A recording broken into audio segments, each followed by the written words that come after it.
C'est comme nous l'avons dit le dimanche passé, nous sommes dans un mois qu'on peut appeler, se permettre de dire un mois pascal. Yes. Ça veut dire nous continuons à exploiter, à scruter, à approfondir l'œuvre de la croix.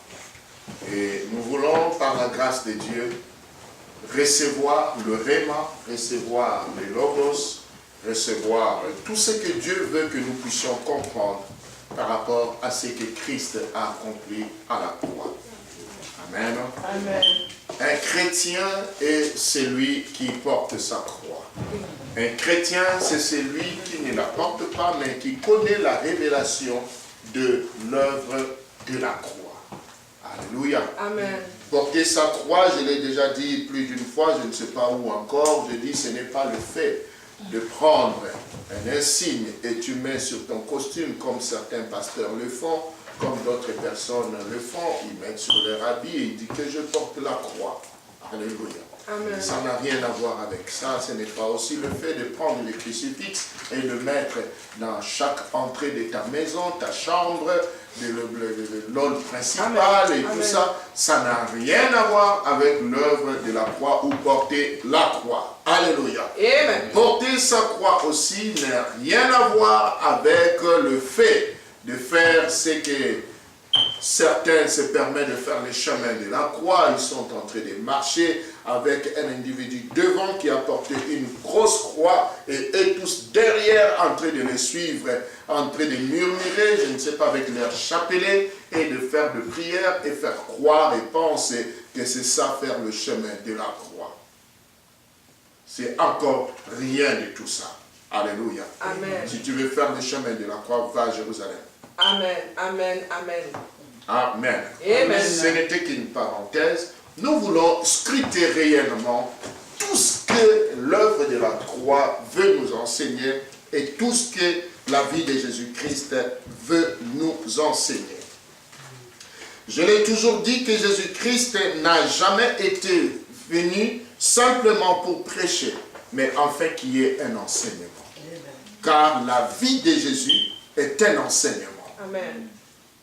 Rien dans sa vie n'a été fait au hasard. Toute sa vie n'a été qu'un message. Il est écrit. Et quand vous suivez les Écritures, vous allez voir que tous les actes que Jésus posait, il y avait une référence biblique ou des Écritures qui accompagnaient ses paroles et ses actes. Ainsi, celui qui peut bien scruter la vie de Jésus va tirer un enseignement. Amen. Amen. Parce que Jésus, en tant qu'humain, Luc nous le présente comme le Fils de l'homme. Il nous présente l'humanité de Jésus-Christ. Ça veut dire, il nous donne un modèle typique d'un enfant de Dieu ici sur terre. Comment peut-il vivre et marcher avec Dieu? Voilà pourquoi Luc l'appelle le Fils de l'homme. Amen. Le Fils de l'homme est venu sur la terre mangeant, buvant. Amen. Amen. Il a dormi, il a fait toutes choses comme un être humain. En fait, il voulait nous montrer comment est-ce que cela peut être possible. Que quelqu'un qui peut avoir une alliance avec Dieu, comment peut-il marcher sur la terre? Amen. Amen. Le thème que nous voulons exploiter aujourd'hui, nous l'avons appelé le marque du Christ. Qu'est-ce que nous appelons le marque du Christ? Le verset de Jean chapitre 20, verset 19 à 29, va nous l'expliquer. Nous allons lire et prendre nos Bibles, Jean chapitre 20, verset 19 à 29. Jean chapitre 20, verset 19 à 29. Jean chapitre 20, verset 19 à 29. Le livre de Jean se trouve dans le Nouveau Testament et c'est le 4e évangile. Quelqu'un a trouvé? Oui. Est-ce qu'on peut lire, s'il vous plaît? Aidez-nous à lire. Nous lisons dans le livre de Jean, chapitre 19. Jean chapitre 20, 19 à 29. 25 à 29. À 29, oui. Merci. Nous lisons. Le soir de ces jours, qui était le premier de la semaine, les portes du lieu où se trouvaient les disciples étant fermées à cause de la crainte qu'ils avaient des Juifs, Jésus vint, se présentant au milieu d'eux, et leur dit, la paix soit avec vous. Et quand il eut dit cela, il leur montra ses mains et son côté. Les disciples furent dans la joie en voyant le Seigneur. Jésus leur dit de nouveau, la paix soit avec vous. Comme le Père m'a envoyé, moi aussi je vous envoie. Après ces paroles, il souffla sur eux et leur dit, recevez le Saint-Esprit. Ceux à qui vous pardonnerez les péchés, ils leur seront pardonnés, et ceux à qui vous les retiendrez, ils leur seront retenus. Thomas, appelé Didyme, l'un des 12, n'était pas avec eux lorsque Jésus vint. Les autres disciples lui dirent donc, nous avons vu le Seigneur. Mais il leur dit, si je ne vois pas ses mains, la marque des clous, et si je ne mets mon doigt dans la marque des clous, et si je ne mets ma main dans son côté, je ne croirai point. 8 jours après, les disciples de Jésus étaient de nouveau dans la maison et Thomas se trouvait avec eux. Jésus vint, les portes étant fermées, se présentant au milieu d'eux et dit, la paix soit avec vous. Puis il dit à Thomas, avance ici ton doigt et regarde mes mains. Avance aussi ta main et mets-la dans mon côté et ne sois pas incrédule, mais crois. Thomas lui répondit, mon Seigneur et mon Dieu. Jésus lui dit, parce que tu m'as vu, tu as cru. Heureux ceux qui n'ont pas vu et qui ont cru. La parole du Seigneur. Amen. Est-ce que nous pouvons acclamer la parole du Seigneur?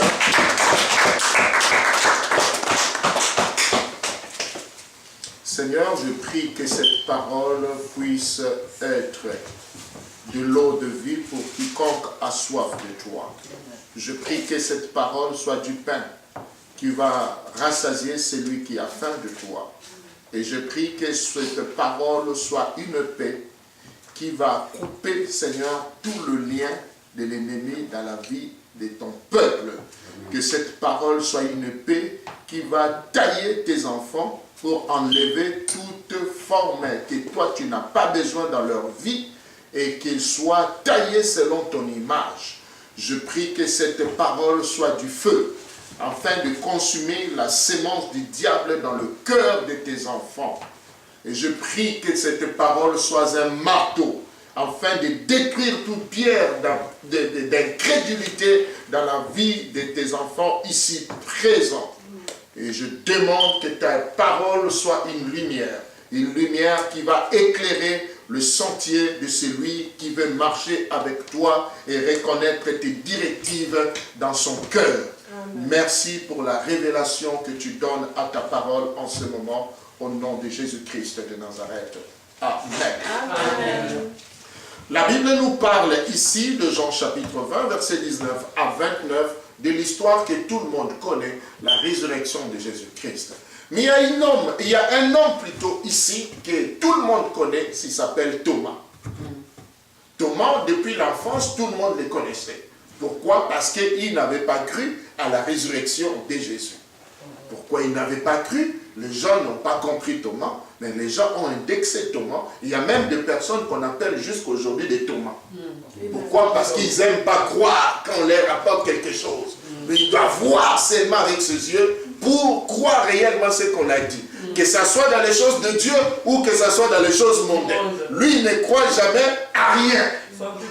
Sans tout Thomas. Voilà. Alléluia. Il y a même d'autres qui sont fiers de ça. Oui. Quand vous lui rapportez que je dis, moi je suis Thomas. Je n'accepte pas comme ça. Je dois voir d'abord. Amen. Amen. Mais regardez cette histoire, qu'est-ce que nous révèle cette histoire de Thomas. Moi, j'ai essayé de comprendre un peu Thomas. Qu'est-ce qui a fait que quelqu'un comme Thomas, on lui dit que ton maître a ressuscité, quelqu'un qui l'a suivi pendant 3 ans, mais après il ne croit pas, il dit il faut que je le voie. Aujourd'hui, nous allons essayer de faire un peu l'avocat de Thomas et vous faire comprendre qu'est-ce qui s'est passé. Pourquoi Thomas ne pouvait pas croire? Parce que celui dont on parle de Jésus-Christ, Jésus-Christ est un homme différent de tout être humain sur la terre. Le jour où Jean-Baptiste a vu Jésus, il a regardé, il dit, je ne suis pas digne de délier même les courroies des sandales de cet homme. Donc je ne peux même pas m'approcher de lui.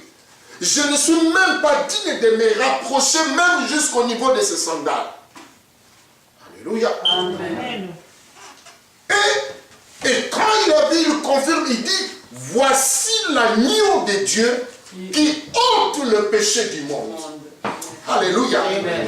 Alors que Christ n'avait pas encore été crucifié à la croix, mais quelqu'un comme Jean-Baptiste avait déjà la révélation sur la personne de Jésus.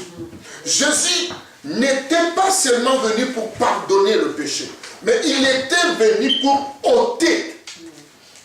Est-ce que vous comprenez? Il est venu ôter le péché. Amen. Donc ça veut dire que vous allez le chercher, vous ne le trouverez plus. Il y a les péchés et les péchés. Amen. Alléluia. Amen. Il y a le péché en un comme singulier, et puis il y a les péchés en multiplication. Ça veut dire quoi? Les péchés en singulier, c'est l'usine. Amen. Les péchés en pluriel, c'est ce que nous commettons. Et c'est ce que les hommes commettent chaque jour. Mais le péché que Jésus-Christ était venu ôter, ce n'est pas ce que toi tu commets, mais c'est l'usine, la fabrication. Là où le péché est généré, elle est régénérée, elle est produite. C'est là où lui il est venu détruire. Amen. Alléluia. Amen. Est-ce que nous comprenons cela? Amen. C'est pour cela, lorsque tu crois en Jésus-Christ, il n'y a plus de péché en toi. Dieu te regarde comme saint. Pourquoi? Il a détruit l'usine. Amen. Amen. C'est pour cela que lui, il est capable de pardonner après. Alors, quand Jésus-Christ va mourir, on va dire que Jésus est ressuscité. Mais on raconte à Thomas, Thomas dit, non, c'est pas facile. La mort, nous avons vu Moïse mourir, il ne peut pas ressusciter. David est mort, il n'était pas ressuscité. Ézéchiel est mort, Ésaïe est mort, Abraham est mort, il n'était pas ressuscité. Mais écoutez, il faut que je voie pour que je croie, mes frères. Même vous-même, qui d'entre vous peut mourir et ressusciter? Vous l'avez vu où? Dans l'histoire? Nulle part. Amen. Amen. Je défie quelqu'un parmi nous ici. Est-ce que si tu étais à l'époque de Jésus, ne serait-il pas tu Thomas? Oui. N'est-ce pas ton nom allait être écrit aussi aujourd'hui? Oui. Maman telle n'a pas cru. Sœur telle n'a pas cru. Frère tel n'a pas cru. Pasteur tel n'a pas... Un pasteur qui n'a pas cru. Alléluia. Amen. En plus de cela, il y avait une chose. Il y avait 2 sectes dans Israël. Les pharisiens et les sadducéens. Les uns croyaient à la résurrection de mort, les autres ne croyaient pas à la résurrection de mort. Donc il y avait des débats sur la doctrine. Et pas, ce n'était pas de n'importe qui. Quand il vous prouvait qu'il n'y avait pas la résurrection de mort avec des écrits. Alors, quelqu'un comme Thomas, il vient faire à peine 3 ans avec Jésus-Christ. Et on lui dit, à peine il est ressuscité. Et vous l'avez vu. Il faut que je voie réellement. Alléluia. Amen. Il y avait aussi un autre fait qui était biblique. À chaque fois que Jésus-Christ était ressuscité, il était difficile de le reconnaître. Amen. Amen. Donc si lui-même ne disait pas que c'était lui, il était difficile de reconnaître que c'est Jésus qui est devant toi. Comment? La Bible nous montre dans Luc 24, verset 13. Luc 24, verset 13, ceux qui sont en train d'écrire peuvent noter. Luc 24, verset 13, nous parle des disciples d'Emmaüs. Les disciples d'Emmaüs, ils ont attendu la résurrection du Christ, ils n'ont pas vu. Le troisième jour, ils ont quitté Jérusalem, ils commençaient à aller à cette ville Emmaüs. Ils allaient maintenant, chemin faisant, en train de parler. Ils étaient déçus de dire, mais nous l'avons cru, nous l'avons suivi. Mais après, maintenant, jusque-là, on ne le voit pas. Et qu'est-ce qui va se passer? Jésus va les apparaître. L'homme de la résurrection. Il apparaît au milieu d'eux. Il leur pose la question, oh, ami, qu'est-ce que vous êtes en train de raconter là? Il dit, oh, mais toi tu es le seul à vivre à Jérusalem et tu ne sais pas ce qui se passe. Oh, il parlait à Jésus lui-même. Vous ne savez pas ce qui est en train de se passer. Mais nous étions ses disciples. Nous l'avons suivi. Nous l'avons vu faire de miracles. Il nous a dit qu'il allait ressusciter. Mais après, nous avons attendu. Jusque-là, nous n'avons rien vu. Et nous rentrons chez nous. Nous avons perdu sûrement 3 ans en train de les suivre. Oh, moi j'ai perdu mon champ que j'étais en train de faire. Moi j'ai perdu mes affaires. J'étais en train de m'investir. Je montais déjà un peu plus haut. Moi j'ai perdu ma femme parce qu'il ne comprenait pas comment est-ce que je pouvais suivre un homme comme ça qui se disait être un fils de Dieu. Moi j'ai perdu tel avantage. Moi j'ai perdu telle chose. Et il regrettait. Et pendant qu'il parlait à Jésus, ils arrivent maintenant à un niveau où ils devaient entrer dans leur maison. Jésus fait semblant comme s'il passait. Il dit, oh, tu veux aller où? Reste avec nous, il fait tard. La ville est en ébullition. Ce monsieur-là vient de mourir, on arrête tout le monde, soi-disant. Reste avec nous. Jésus-Christ entre dans cette maison. Quand ils entrent, il leur a dit maintenant, quand vous lisez ce texte, la Bible dit, Jésus a commencé à leur parler de lui. Depuis Moïse jusque chez le prophète. Il a expliqué comment est-ce que le Messie devait vivre, comment est-ce que le Messie devait être tué et revenir à la vie. Alors, quand Jésus a fini de leur expliquer cela, la Bible dit qu'ils ont pris le pain et ils ont rompu. Quand Jésus a rompu le pain, il leur a donné pour manger. La Bible dit que leur intelligence était ouverte. Au moment où l'intelligence était ouverte, Jésus disparaît. Amen. Amen. Le ressuscité qui avait besoin d'entrer dans le porte, maintenant il disparaît et il réapparaissait. Il traversait le mur maintenant. Ça c'est le corps des ressuscités. C'est ce corps que Jésus-Christ nous a promis.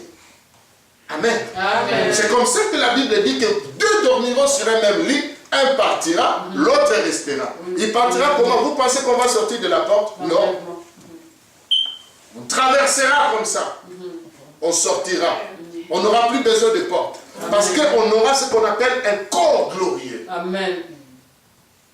Alléluia. Amen. C'est ce corps-là spirituel.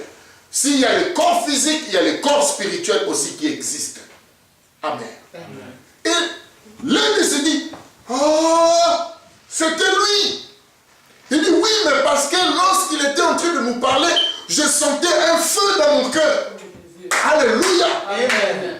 Bien-aimé, lorsqu'on t'apporte le vrai évangile, tu sentiras un feu dans ton cœur. Yes, c'est vrai, pasteur. Alléluia. Amen. Lorsqu'on te rapporte des palabres, des histoires inutiles à faire rire, à faire dormir, vous allez bien rire dans une salle. Vous allez bien rire, vous allez bien écouter les histoires à dormir debout. Mais la vraie évangile de la croix de Jésus-Christ, lorsqu'on le prêche, on sent un feu dans le cœur et on a envie de connaître Dieu et de chercher Dieu. Amen. Amen. Alléluia. Amen. Et Jésus n'a fait que parler de lui-même dans la Bible. Il s'est prêché. Il s'est prêché lui-même. Et quand tu prêches Christ est crucifié, tu attires le feu. Amen.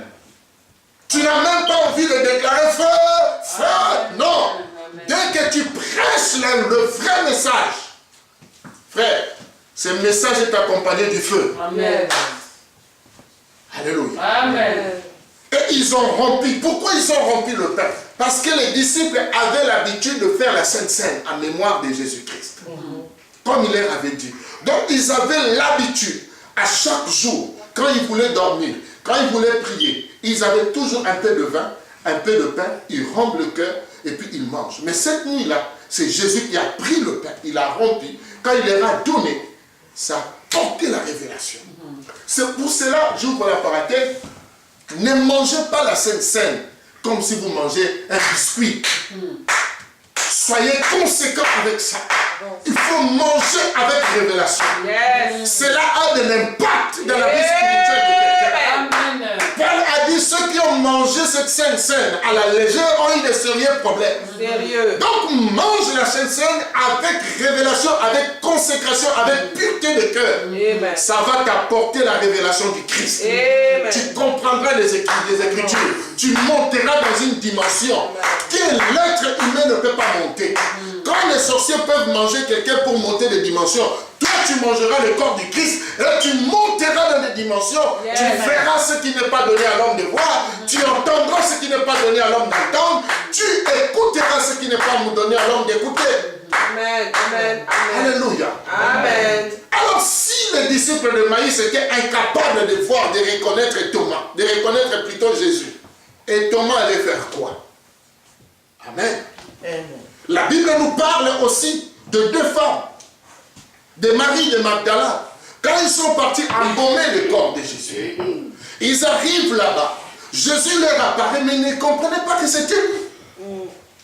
Ils ont confondu Jésus à un jardinier. Alléluia. Amen. La Bible nous parle aussi de Jean et Pierre. Dans Jean chapitre 21, verset 4. Lorsque Jean a été rejeté comme disciple, je l'ai souvent dit ici, mais à la fin, lorsqu'ils sont allés voir, attendre Jésus-Christ, Jésus a apparu. Jean a apporté la distraction. Il dit, mais nous attendons, il a dit qu'il va nous rencontrer ici, il ne vient pas dire, on a fait, péchons. Alléluia. Amen. Au lieu de rester dans l'attitude de prière, lui il amène la distraction. Vous savez, faites attention d'avoir des hommes charnels autour de vous. Amen. Amen. Il arrivera des journées où Dieu, sans programme, te dit carrément que aujourd'hui, tu dois jeûner. Amen. Amen. Amen. Donc, sans programme, Dieu, tu te lèves le matin, il te dit, frère Hubert, tu jeûnes aujourd'hui. Oh, Seigneur, mais moi, je n'ai pas prévu ça. Non. C'est ce qu'on dit que ceux qui sont conduits par l'Esprit de Dieu sont appelés fils de Dieu. Amen. Amen. Ce n'est pas seulement commettre le péché et commettre le mal et tout ça, non. C'est aussi écouter, avoir ce qu'on appelle la sensibilité du Saint-Esprit en toi. Amen. Quand il te dit jeûne, tu entres directement dans le jeûne. Tu n'as pas besoin de crier à tout le monde, oh je jeûne aujourd'hui, je jeûne. Non. Toi-même tu entres, tu jeûnes. Amen. Amen. Et Jean maintenant arrive à apporter la distraction d'aller pécher là où les gens étaient à l'attente du Seigneur. Qui fait ça? C'est Jean. C'est Pierre plutôt. Donc Pierre vraiment apporte la distraction. Vous comprenez ça? Amen. Donc il faut faire attention des fois. Il y a certaines personnes, peu importe leur titre ministériel, il peut t'induire dans la distraction. Amen. Alléluia. Amen. Il y a des gens qui sont déjà déconnectés de Dieu. Totalement. Il ne porte plus que des titres. Mais lui-même, plus de communion, plus de messages, rien du tout. Vous gardez seulement l'apparence de l'homme. Le vieux prophète. Ils sont là, ils t'amènent à être déconnecté avec Dieu. Et si tu le suis, toi tu penses que comme il a toujours été avec Dieu, maintenant il est en train de faire des choses pour Dieu. Non! Là où on veut consécration, c'est consécration. Là où on veut prière, c'est prière. Peu importe qui que tu sois, si tu amènes la distraction, on ne va pas t'écouter. Alléluia. Amen. Parce qu'un ainsi dit de l'Éternel est aussi plus puissant et plus sérieux qu'un ainsi dit d'un homme de Dieu. Alléluia. Amen. Ce qu'un homme de Dieu te dit et ce que Dieu t'a dit lui, dans son intimité, c'est ce qu'il t'a dit qu'il faut pratiquer. Alléluia. Amen. Parce que la communion avec le Seigneur est individuelle. Yes. Amen. Amen. L'histoire du vieux prophète et du jeune prophète nous enseigne cela déjà. Alors, qu'est-ce qui va se passer? Pierre apporte la distraction. Ils entrent dans l'eau pour pêcher, ils n'attrapaient absolument rien. Et quand le maître lui-même, Jésus-Christ, apparaît, et quand il arrive, il les appelle petits enfants. Avez-vous eu quelque chose? Du coup, il dit rien. Oh. Après, il se dit, c'est qui là qui peut nous appeler petits comme ça? Nous, nous sommes les grands comme ça. Amen. Et Jésus dit de loin, jetez le filet du côté droite. Dès qu'ils ont jeté le filet, le poisson était rempli dans le filet, incapable même de tirer. Jean va se rappeler de la pêche miraculeuse. Il dit, ah, je connais ce type-là, c'est lui le Seigneur. Il est ressuscité, il est venu. Dès qu'il a plongé dans l'eau, ils sont sortis. Et qu'est-ce qu'ils vont trouver? Ils vont trouver Jésus-Christ avait déjà apporté un barbecue, cuit par les anges au ciel. Alléluia. Le poisson braisé déjà qui attendait. Alléluia. Amen. Voici ce qui se passe quand vous entrez dans la distraction des choses de Dieu. Quand Dieu vous dit qu'allez faire quelque chose qui semble être spirituel ou bien qui est spirituel, mais qui donne physiquement, financièrement, matériellement, pendant un moment ne vous apporte presque rien, ne pensez pas que vous êtes en train de perdre votre temps pour rien. Amen. Parce que pour lui, non seulement lui, il avait renié Jésus, pendant qu'on lui disait que toi, tu étais avec lui, je ne le connais pas. Toi, tu étais avec lui, oh, je ne le connais pas. Toi, tu étais avec lui, oh, je ne le connais pas. Il apporte la même distraction où, là où les gens étaient en pleine intercession, en plein d'attendre le retour du Christ. Et quand il amène la distraction, il est le premier encore à mener tout le monde dans le sommeil spirituel. Amen. Amen. Il faut comprendre ces choses-là. Et quand cela est arrivé, ils sont comme ça, ils trouvent tout était là. Bien aimé, la Bible dit que c'est lui qui s'approche de Dieu. Croit que Dieu existe. Et qu'il est le rémunérateur de ceux-là qui le cherchent. Je te dis, le temps que tu passes à chercher Dieu, le temps que tu passes à servir Dieu, le temps que tu passes à prier le Seigneur, le temps que tu passes à glorifier le Seigneur, le temps que tu passes dans le jeûne et prière, laisse-moi te dire, le Seigneur te le récompensera. Amen. Ce n'est pas en vain. Amen. Laisse-les se distraire. Oui. Ne crois pas que tu es en train de perdre quelque chose. Le maître des temps et des circonstances, c'est qui? C'est lui. Yes. C'est lui. Le diable viendra toujours te dire et te faire croire. Tu ne vois pas que tu perds ton temps pour rien. À 7 heures, tu ne devais pas être tel endroit. À 7 heures, tu ne devais pas faire ceci. À 7 heures, tu ne devais pas faire cela. Mais des fois, Dieu te dit, reste ici. Ne vois personne. Ne va chez personne. Entre en prière. Le diable vient te dire, tu ne sais pas que ce monsieur allait te donner autant. Tu ne sais pas que tu devais aller déposer telle chose. Tu ne sais pas que tu devais faire telle chose. Ne cherchez pas Dieu pendant que vous n'avez rien à faire. Non. Là, vous ne cherchez pas Dieu. Là, vous êtes en balade. Vous êtes en distraction. Dieu, on lui donne un temps. On crée un temps pour Dieu. Quand quelqu'un cherche Dieu parce qu'il a tout fini, et après, il vient maintenant se donner à Dieu, tu te trompes. Tu ne le croiseras pas. Amen. Parce que tu ne l'as pas honoré. C'est comme ça que vous verrez beaucoup de gens en train de chercher à prier. Il veut d'abord parler à tout le monde quand il est fort. Quand tout son esprit fonctionne, il parle à tout le monde. Il parle à ses enfants, il parle à ses amis, il parle à tout le monde, il parle à sa famille, il parle à ses collègues. Maintenant, quand toutes ses facultés physiques et mentales sont affaiblies, c'est là où il dit maintenant, ok, je vais chercher Dieu maintenant. Dès qu'il arrive dans la présence de Dieu, toutes ses facultés physiques et mentales et morales et spirituelles sont affaiblies. Il a à peine la capacité de dire 2-3 phrases à Dieu et il conclut, Seigneur, au nom de Jésus, Amen. et tu as dit que tu as prié. Tu as dit que tu es allé chercher Dieu. Non, tu n'as pas cherché Dieu. Tu as conclu ta journée. Avance. Amen. Alléluia. Amen. Tu as conclu ta journée. Je disais hier à Maman Bijou pendant qu'on roulait au véhicule, je disais, la Bible dit ne vous inquiétez de rien. Mais en toute chose, faites-les connaître à Dieu par quoi? Par de prières. Alléluia. Il dit par de prières. Ça veut dire quoi? Celui qui prie communique avec Dieu. Yes. Celui qui prie parle à Dieu. Amen. Comment est-ce que je peux venir parler avec toi pendant que j'ai perdu toutes mes facultés? Je ne te respecte pas. Non. Je prends un individu, je lui donne tout mon temps précieux.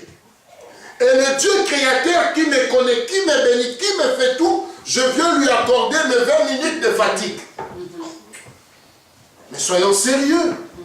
Apprenons à connaître Dieu. C'est pas pour rien, la Bible dit, c'est lui qui s'approche de lui, croit qu'il existe. Ça veut dire, si tu crois que ton ami avec qui tu parles longtemps existe, dis-toi que Dieu aussi existe. Donc tu dois amener ton esprit, ta pensée, tes sentiments à la même dimension de considération de Dieu, comme tu considères l'homme et la femme avec qui tu as le temps de parler. Amen. Vous savez, il y a d'autres personnes, quand tu parles avec lui et que tu n'es pas attentionné, il se fâche. Oh, mais quand tu me parles, tu es tout le temps au téléphone. Oh, mais quand tu te parles, tu regardais à côté.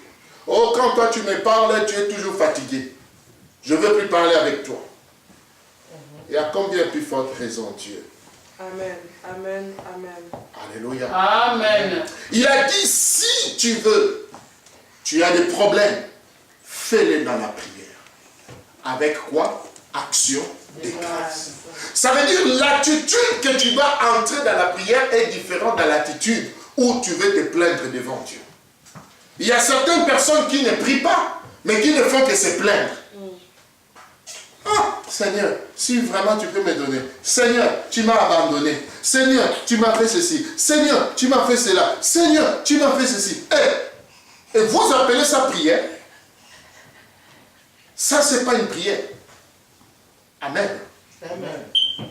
La prière, Paul a dit, approchez-vous avec action de grâce. Yes. Ça veut dire une attitude de reconnaissance, même si tu viens demander, mais avec une attitude de reconnaissance.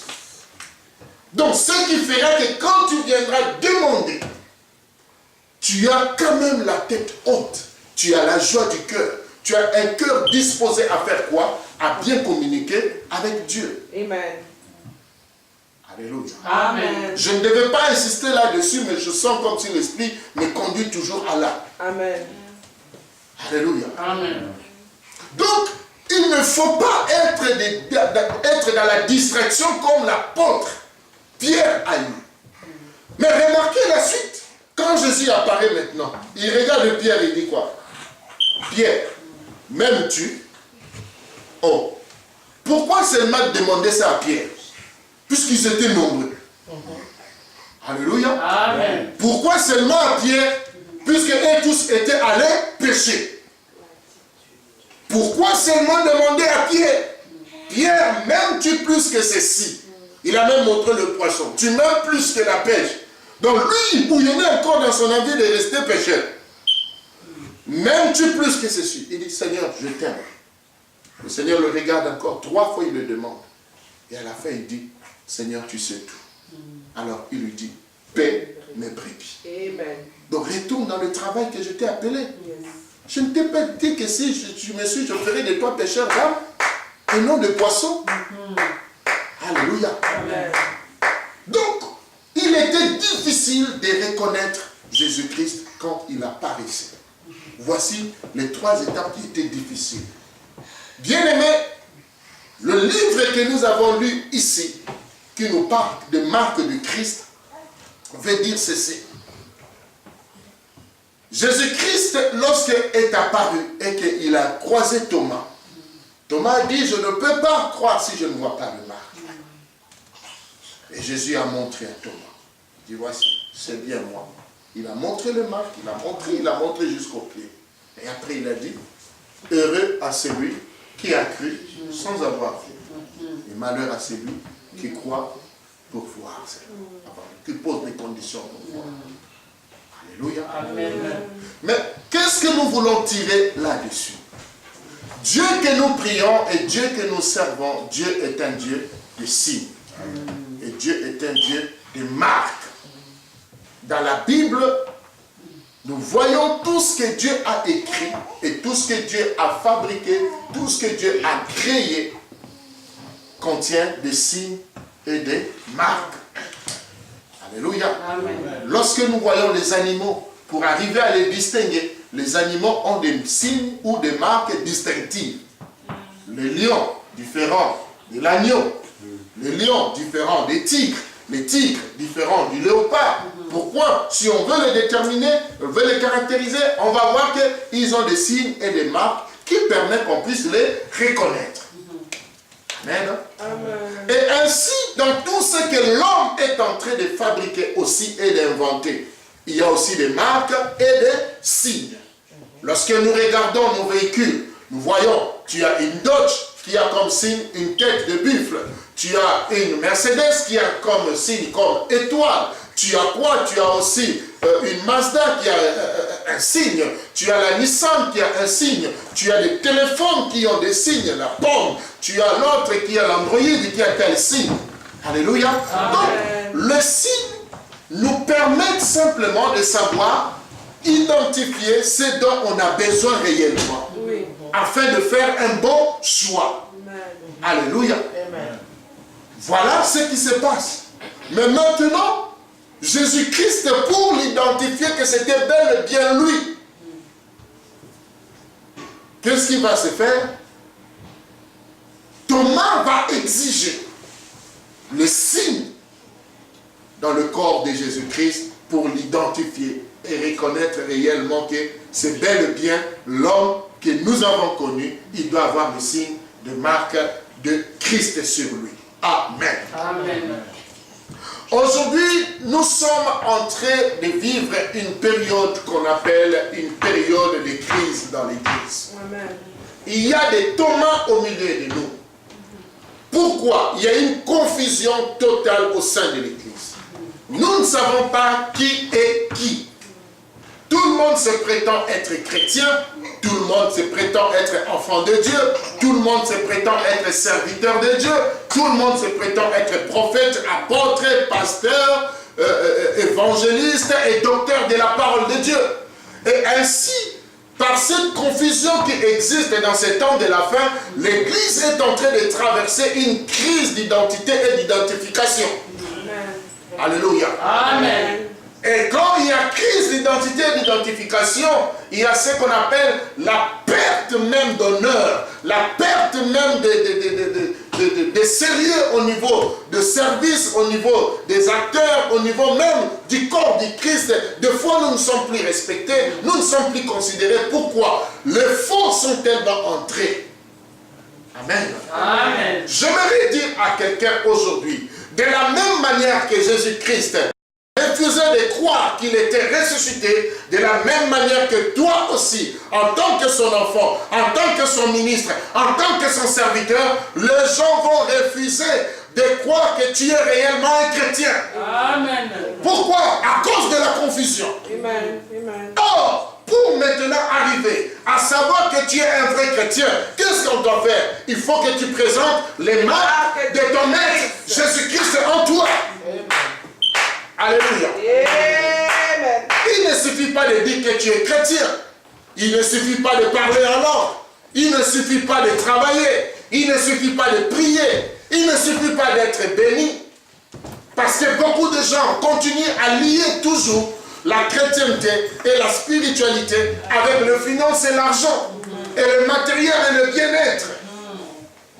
Ils sont tombés sous le piège de l'ennemi. De la même manière que le diable, quand il est venu tenter Jésus-Christ, qu'est-ce qu'il lui a dit? Si réellement tu es le Fils de Dieu, prends ce pain, transforme-le, prends ce pierre, transforme-le en pain. Si si réellement tu es le Fils de Dieu. Aujourd'hui, l'évangile qui est prêché, c'est ça. Si tu es enfant de Dieu, tu dois être marié. Si tu es enfant de Dieu, tu dois avoir un compte rempli. Si tu es un enfant de Dieu, tu dois être béni. Si tu es enfant de Dieu, tous tes enfants doivent se marier. Si tu es enfant de Dieu, tu dois être ceci. Si tu es enfant de Dieu, tu dois voyager dans le monde. Si tu es un enfant de Dieu, ta maison doit être ceci, ton pasteur doit être cela, votre église doit être comme ça. Bon! Avance. Merci. Non, non, non, non, non, non, non, non, non, non. Ça, ce sont des raisonnements sataniques, démoniaques et lucifériens. Amen. Amen. Amen. Amen. Amen.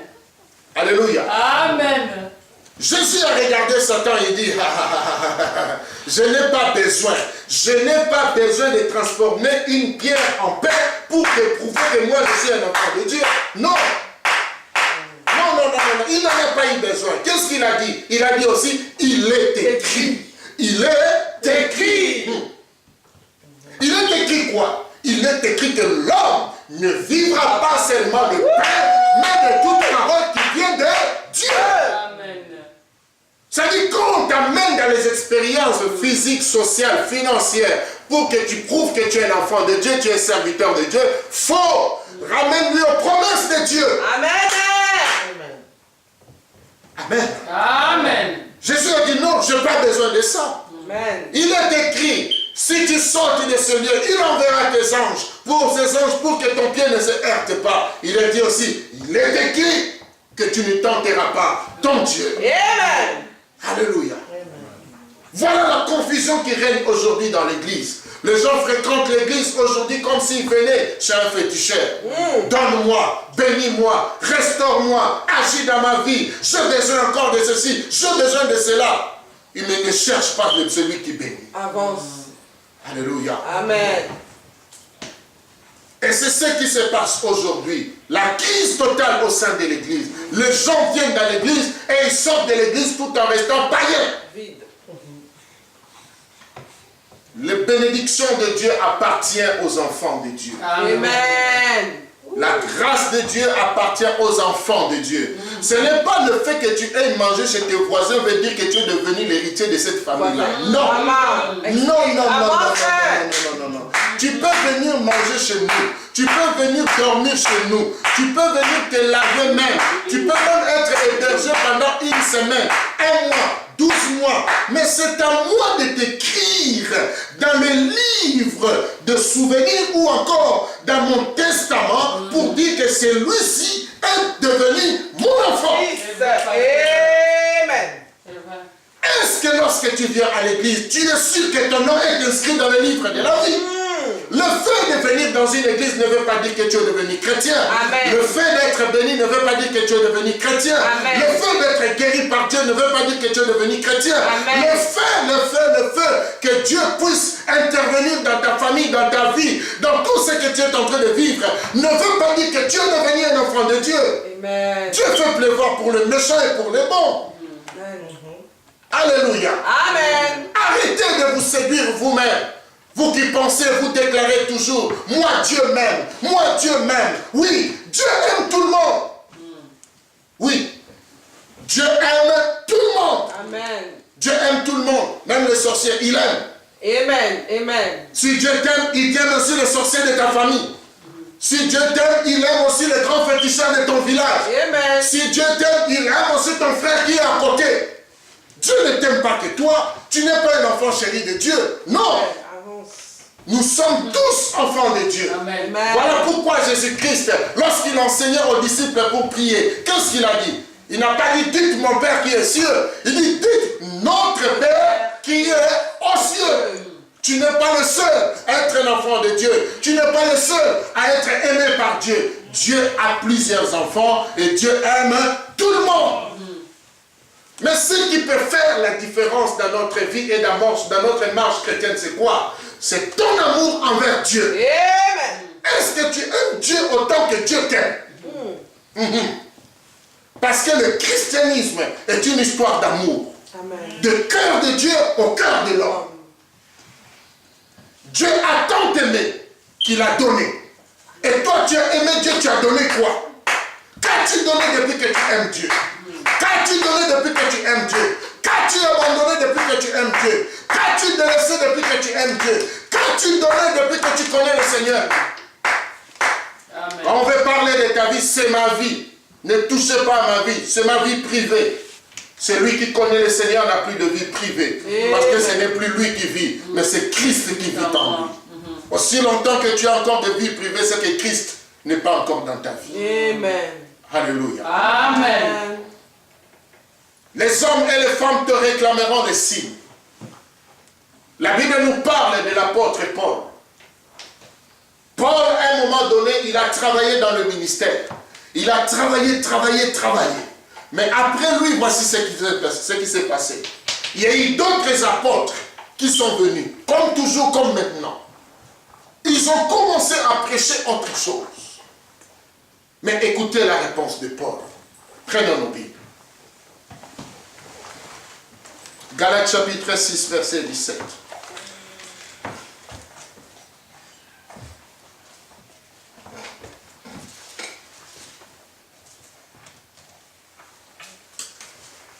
Galates chapitre 6, verset 17. Écoutez ce que Paul a dit.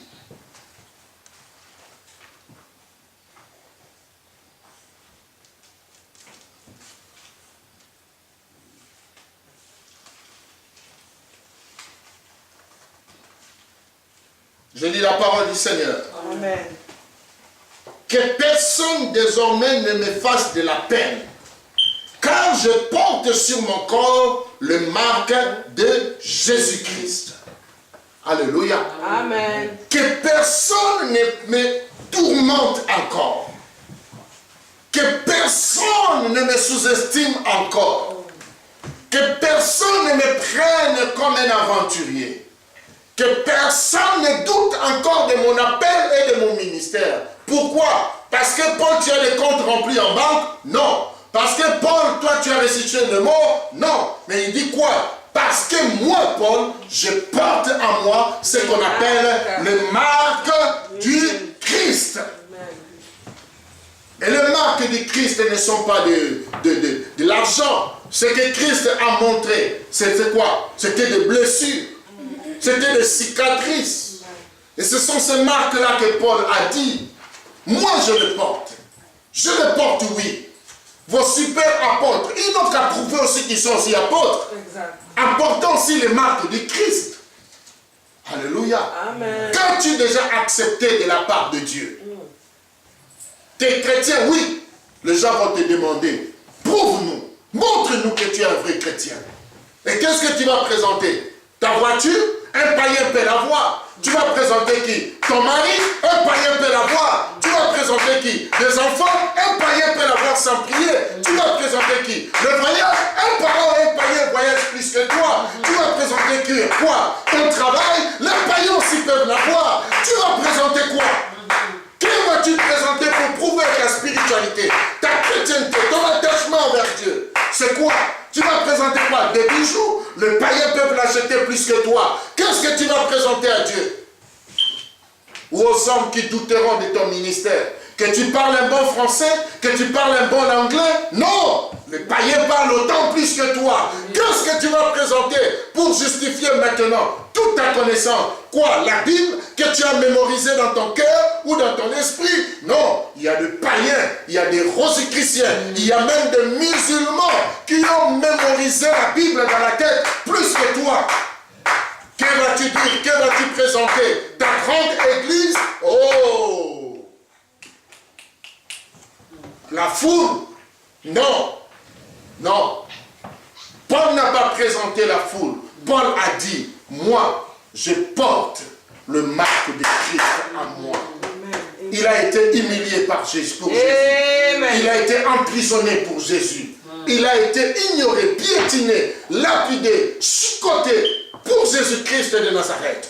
Pour l'œuvre de Dieu, pour l'œuvre de Dieu. Alors j'aimerais te poser la question. Est-ce que tu es capable de parler comme Paul pouvait dire? À moi, je porte les marques du Christ. Nous avons une confusion aujourd'hui. Quand les gens souffrent dans leur vie, Ils viennent dire qu'ils souffrent pour Dieu. Oh, faisons un peu l'autopsie de ta souffrance. Allons-y. Faisons l'autopsie de ta souffrance. Tu souffres pourquoi? Les démons t'attaquent pourquoi? Les sorciers de ta famille t'attaquent pourquoi? Est-ce que parce que tu es chrétien? Non. D'ailleurs, c'est quand tu es venu à l'église qu'on a découvert que tu avais le lien. Ces choses n'ont pas commencé parce que tu étais chrétien. Ça a commencé avant que tu viennes à l'église. C'est à l'église que nous avons constaté. Alléluia. Amen. Certains pensent que lorsqu'ils souffrent, ils souffrent pour Dieu. Non. Souffrir pour Dieu, c'est souffrir comme Paul. En travaillant pour l'église.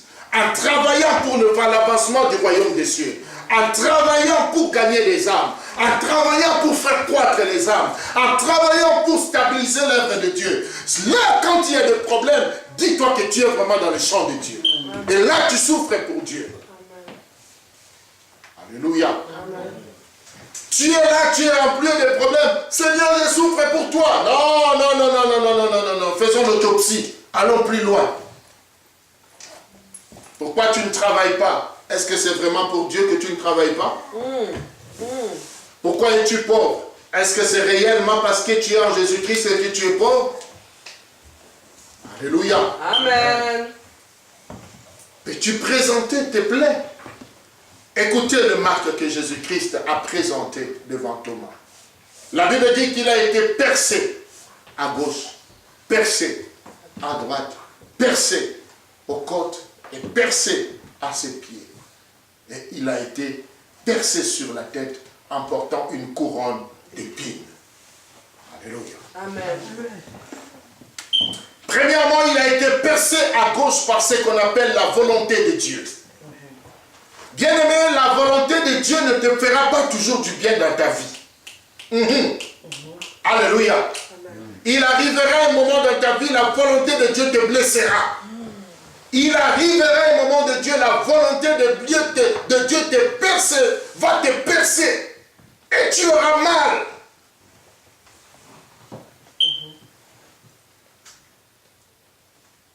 Aujourd'hui, nous avons des chrétiens déséquilibrés. Quand il entend parler de la volonté de Dieu, lui il voit que la gloire. Lui il voit que des choses qui font du bien.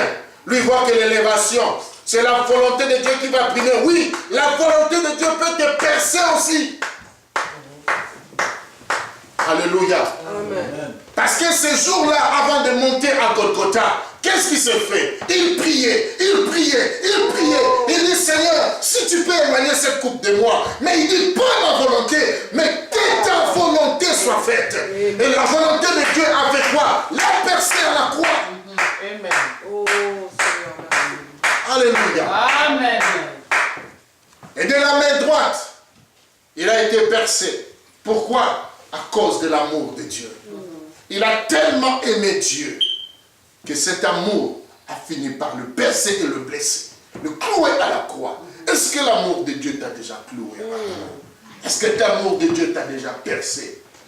Alléluia. Amen. Tu aimes tellement Dieu que tu ne peux pas commettre le péché. Tu aimes tellement Dieu que tu ne peux pas compromettre ta foi. Tu aimes tellement Dieu que tu ne peux pas abandonner la parole. Tu aimes tellement Dieu comme Joseph. On l'a attrapé par la femme de Potiphar. En ce moment-là, il avait le choix. Soit de nier, soit d'accepter. Soit de nier, soit d'accepter. Soit la prison, soit la liberté. Qu'est-ce que Joseph a fait? Il dit jamais, j'aime mon Dieu. Je ne peux pas me permettre de cela. Qu'est-ce que je veux faire moi? J'accepte la prison. J'accepte la mort. J'accepte d'être percé. Pourquoi? Parce que j'aime Dieu. Il n'avait personne qui pouvait venir intervenir pour lui. Il n'a pas regardé.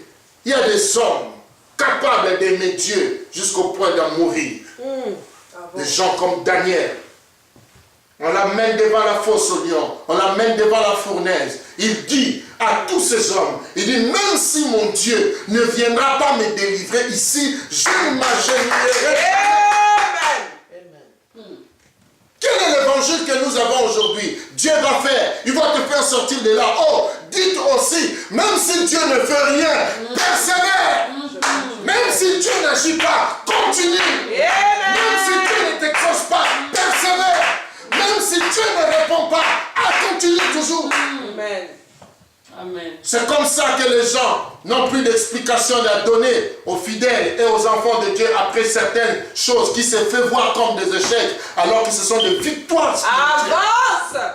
Amen. Nous avons prié, pasteur, on n'a rien vu. On n'a rien vu, on demeure. Amen. Restez, on demeure. Alléluia. Alléluia. Es-tu capable que l'amour de Dieu puisse te percer? Qu'est-ce que tu vas montrer aux hommes dehors? Que Dieu t'aime? Oui, lui il a été percé pour toi. Et toi tu vas montrer quoi par rapport à l'amour que tu as pour lui? As-tu déjà été percé par son amour? As-tu déjà été percé par sa volonté? Alléluia. Amen. Il est facile d'aimer Dieu quand ça fait du bien. Oh oui. Il est difficile d'aimer Dieu quand ça fait mal. Paul a dit ceci dans le livre de Romains. Il dit ni la mort, ni les manquements, ni les hauts, ni les bas, rien du tout ne pourra nous séparer de l'amour de Dieu manifesté en Jésus-Christ. Rien.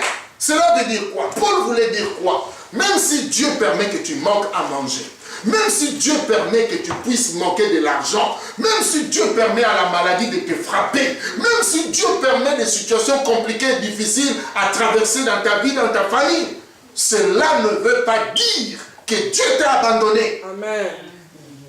Alléluia. Amen. Et la Bible dit, Jésus-Christ a été aussi percé par ses pieds.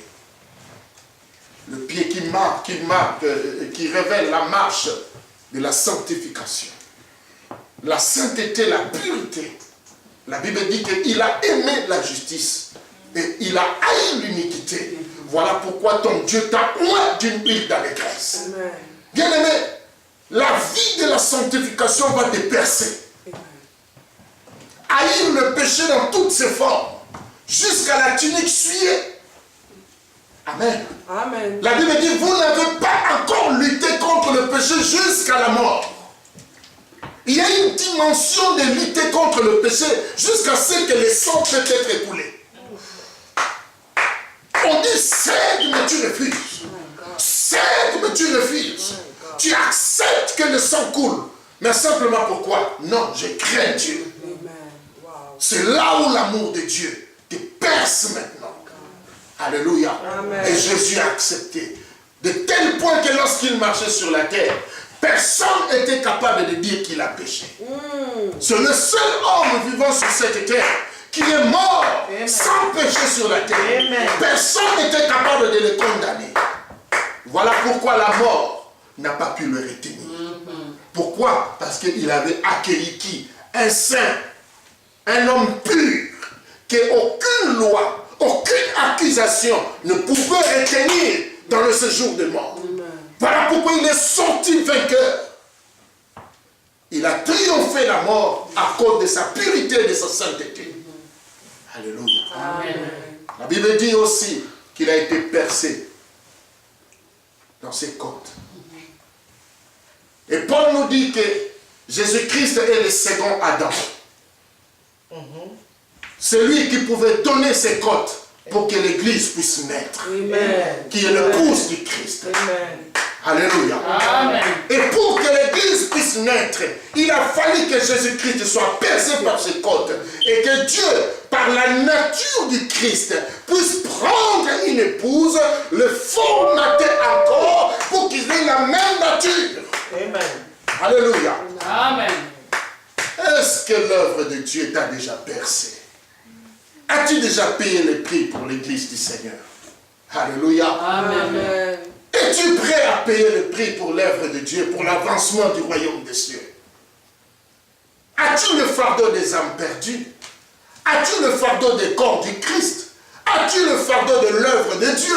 Est-ce que quand tu dors, tu te réveilles, penses-tu comment est-ce que l'Église fonctionne? Est-ce que tu attends toujours qu'il y ait des appels de fonds? Ou toi-même tu restes, tu réfléchis, tu penses que dans notre Église, tel telle chose doit se faire. Moi, je pense qu'il faut ajouter ceci. Il faut faire telle chose. Il faut ceci. De telle manière que tu sois percé. Tu portes l'œuvre de Dieu au sein de toi. Un fardeau pur. Jusqu'au point où tu sois percé pour donner naissance à quelque chose. Afin que ton nom soit inscrit dans le livre de souvenirs. Alléluia. Amen. Et la Bible dit aussi qu'il a été percé sur la tête. Au lieu des couronnes royales, on l'a fait porter une couronne de pine pour leur donner l'humiliation. Il a été humilié en public pour toi. Il a été humilié en public pour la gloire de Dieu. Alléluia. Amen. Bien-aimé, il t'arrivera un moment où on ne te demandera pas l'humilité, mais ça sera l'humiliation.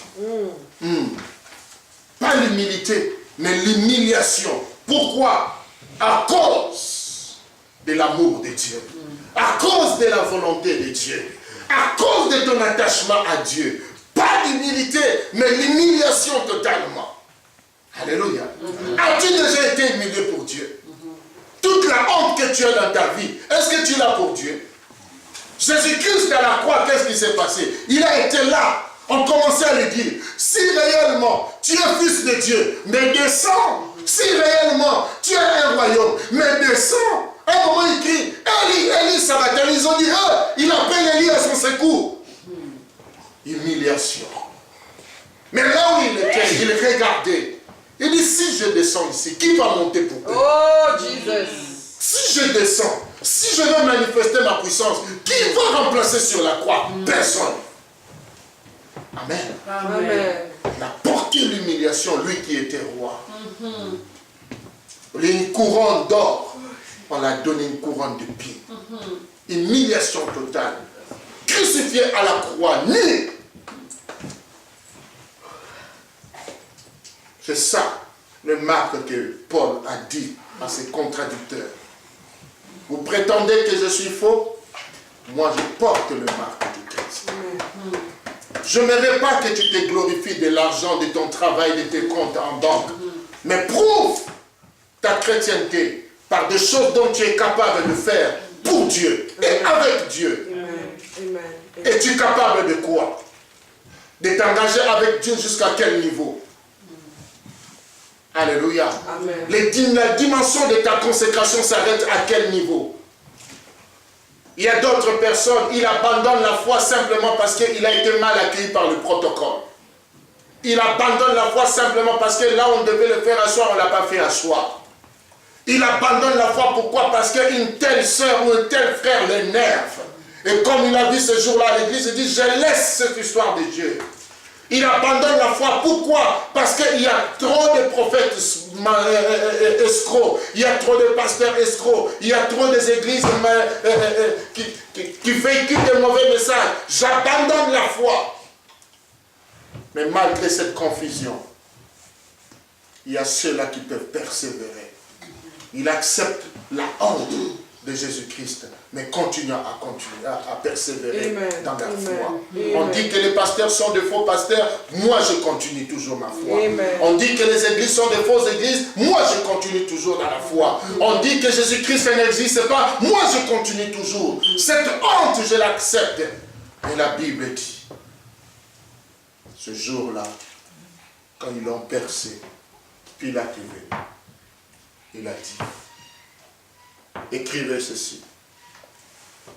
Celui-ci est le roi des Juifs. Il a écrit en latin, en hébreu et en araméen. Alléluia. Amen.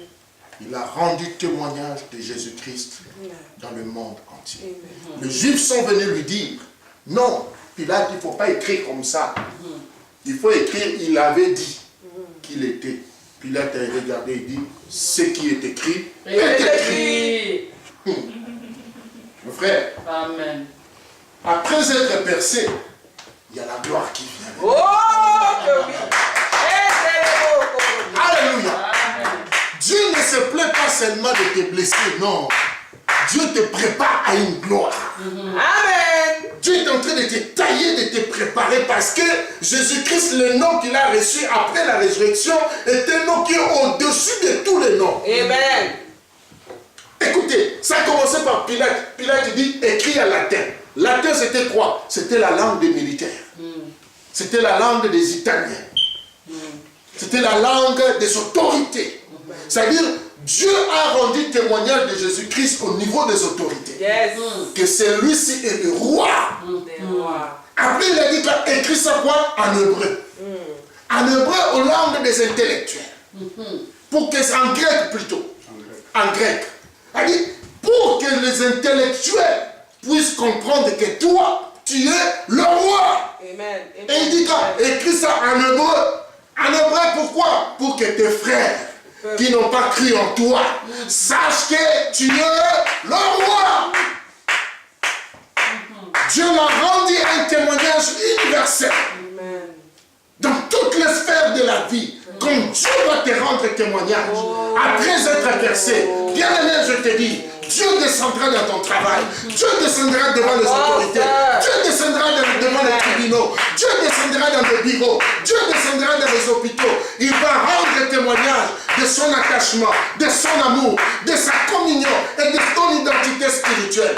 Et personne, je te dis, ne sera capable de porter la main sur toi. Amen. Alléluia. Amen. Pour que quelqu'un vienne toucher ton élévation, il doit aller demander à Pilate. Yes. Alléluia. Amen. Je te dis qu'il y a quelqu'un qui garde ton élévation, c'est Pilate. Amen. Amen. C'est Pilate qui veille. Ce qui est écrit est écrit. Je te dis que tu as les promesses de Dieu. Amen. Personne ne peut effacer cela. Amen. C'est Pilate qui les garde. Amen. C'est lui qui veut changer cet écriteau. Doit aller voir Pilate. Mais Pilate a dit quoi? Ce qui est écrit est écrit. Même les sacrificateurs ne peuvent rien. Les Sadducéens ne peuvent rien. Les Romains ne peuvent rien. Il faut aller voir Pilate. Amen. Yes. Et vous savez, on ne vole pas à un mort. Non. Il est mort. Et plus personne ne pouvait atteindre sa bénédiction. Pilate, c'est l'image de Dieu qui veille à notre bénédiction. C'est comme ça Jésus-Christ a répondu à Satan que l'homme ne vivra pas seulement de pain, mais de tout ce que Dieu a dit. Amen. Les promesses de Dieu s'accomplira dans ta vie et apportera à l'existence ce qui n'existait pas. Amen. Que Dieu bénisse Satan.